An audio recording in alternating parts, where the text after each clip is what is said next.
Assalamualaikum warahmatullahi wabarakatuh. Perkenalkan kami dari kelompok satu. Jadi di sini kami akan membuat video pembelajaran yaitu membahas tentang materi machine learning tentang single perceptron, yaitu ada konsep arsitektur dan rumus matematisnya. Dengan sumber videonya dari link yang sudah kita sertakan dalam slide PPT. Kemudian selanjutnya di sini ada identitas kelompok kami. Di sini ada saya sebagai ketua dengan anggota saya ada Yana Septianingsi dan Novia Nur Aziza. Kemudian selanjutnya sini kita langsung masuk ke materi yang pertama, yaitu ada inspirasi biologis neuron. Nah, sebelum kita membahas perseptron secara teknis, mari kita pahami dulu dari mana ide ini berasal. Perseptron terinspirasi dari cara kerja neuron biologis di otak manusia. Jika dibandingkan, dendrit pada neuron biologis berperan sebagai input pada perseptron, yaitu data masuk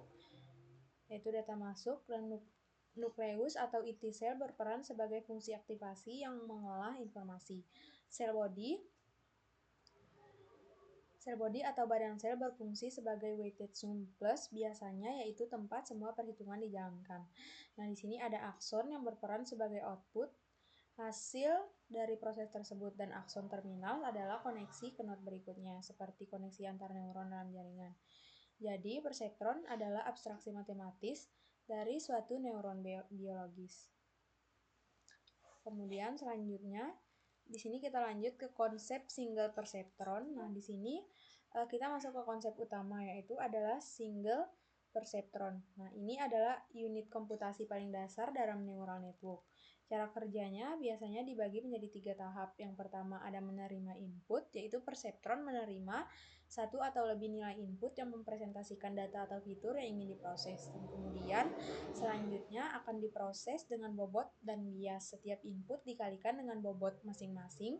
Semua hasilnya dijumlahkan, lalu ditambahkan nilai bias dan diproses melalui fungsi aktivasi. Kemudian selanjutnya yang ketiga yaitu akan menghasilkan output. Dari semua proses tadi, perseptron menghasilkan satu nilai output sebagai prediksi atau keputusan. Analogi sederhananya, bayangkan saja jika seorang pegawai yang menerima laporan dari berbagai sumber, ia akan menimang-nimang mana yang lebih penting lalu mengambil keputusan. Itulah cara kerja perseptron ini.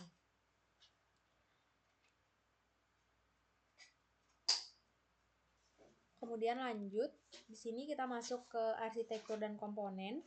Nah, kita akan bahas satu persatu komponen yang ada di dalam single perceptron. Di sini ada 5 komponen utama. Yang pertama di sini ada input. Nah, nilai di sini yang pertama ada input atau biasa dilambangkan X. Ini adalah data yang masuk ke perseptron, bisa berupa angka atau fitur apapun. Kedua, ada bobot atau biasa dilambangkan dengan W atau weight. Nah, bobot menentukan seberapa penting setiap input. Nilai ini dipelajari secara otomatis saat proses training. Contohnya, W sama dengan 0,8. Nah, ketiga ada kemudian di sini ada bias atau biasa disimbolkan dengan B. Ini adalah nilai tambahan yang membuat model lebih fleksibel.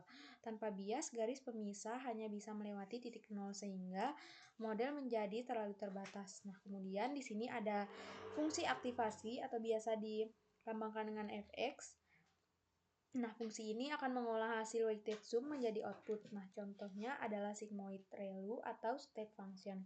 Kemudian yang terakhir atau yang kelima di sini ada output atau bisa dilambangkan dengan Y. Ini adalah hasil akhir dari seluruh proses, yaitu prediksi atau keputusan dari perseptron. Kemudian lanjut, di sini ada rumus matematis untuk satu output. Nah, sekarang kita akan melihat bagaimana rumus matematisnya. Nah, untuk kasus satu input ini, rumusnya sangat sederhana. Y sama dengan X kali W tambah B. Nah, di sini artinya output Y diperoleh dari input X yang dikalikan dengan bobot W, lalu hasilnya ditambah dengan bias.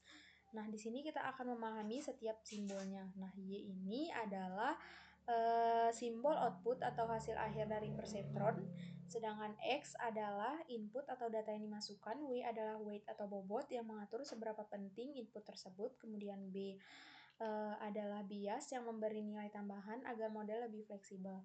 Tanda titik berarti Ini adalah operasi perkalian. Nah, kemudian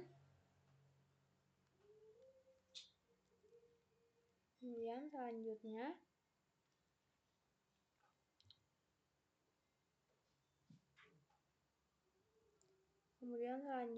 ini ada rumus matematis untuk 3 input dan generalisasinya. Ini juga ada rumus umum.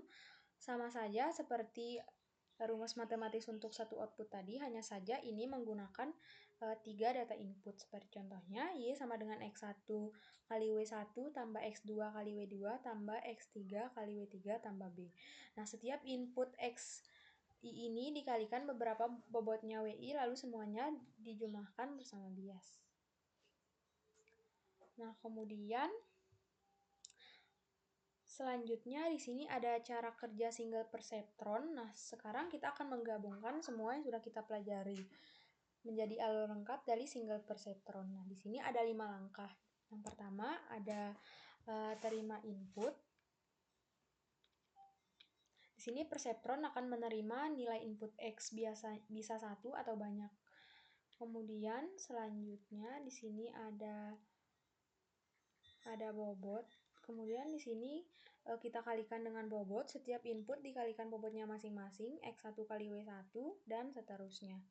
Kemudian selanjutnya kita akan menjumlahkan semuanya dan dijumlahkan dengan bias. Kemudian akan masuk ke fungsi aktivasi dan kemudian selanjutnya akan menghasilkan output yang dinamakan dengan Y.